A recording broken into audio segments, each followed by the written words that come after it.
A little bit over 1 year ago, I got screwed installing a solar system to my house. So I bought these solar panels. These are the eco-worthy solar panels, and they were supposed to be 100 watts. And at the time, they were the most economical way that you could install solar panels in your house.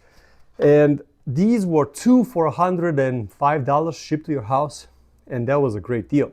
So basically, you got 200 watts for $105. Unfortunately, with all the tests that I've done in the backyard, these can only deliver 70 watts at solar maximum because it's 1143. This is solar maximum, and I've even adjusted the panels to the proper angle to be able to get the sun in the right way. Eco-worthy versus Callsun. And here are the numbers. So plug in the Callsun first, which is the bigger one among the two of them. And we're going to get a right number over here in a second. And then we'll be able to see what this one can do.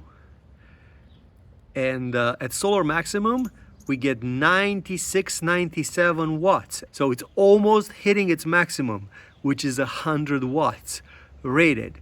And let me show you, because this is gonna be a little bit shocking for you.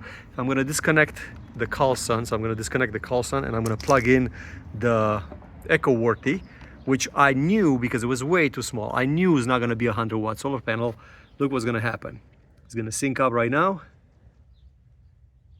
And this is the maximum that the eco-worthy can put out. So this is a 70 watt solar panel that was sold as a 100 watt. Compared to these newer solar panels that are available on Amazon, which are a little bit more expensive.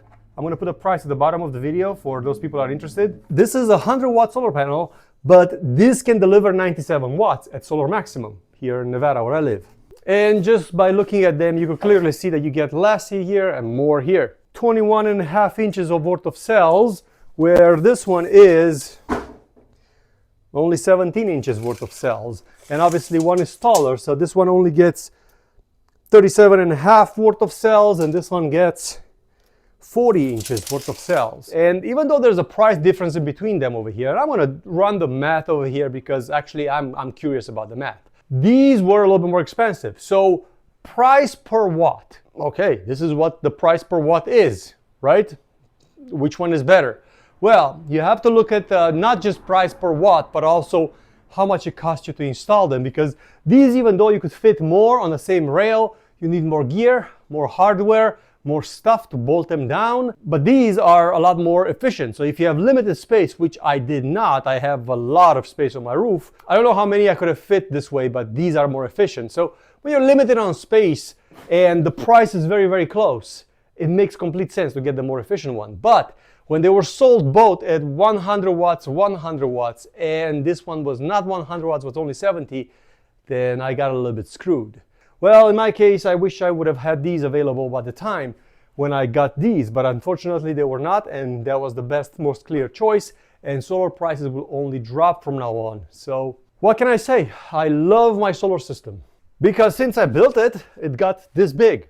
I have a little bit over 2 kilowatts worth of like grid tie inverters, so 20 kilowatts worth of batteries, and that's crazy because I got a lot of storage, not the prettiest, but it was really, really affordable at the time. Again, at the time, I'm sure the prices will drop like crazy, and then this is gonna look like an ancient dinosaur. Actually, already looks like an ancient dinosaur with power walls, with all the wires hidden and all that stuff. Yes, you could make it a lot prettier, but then you know what?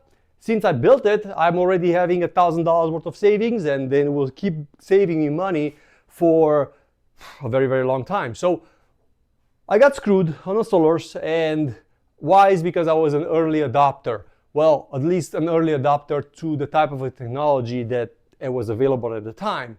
But things have changed. So when is the best time to do a solar?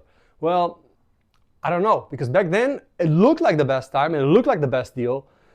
But now that you look at it, it's Callsun solar panel, much better deal as far as the solar panel goes. And I'm sure the inverters and other stuff got better and the battery prices went down. But then I saved $1,000 on my system since then. So how do you make the math? Because if you wait another 5 years, the batteries will be half, and then the solar panels will be half, and then they will be prettier and nicer and whatever.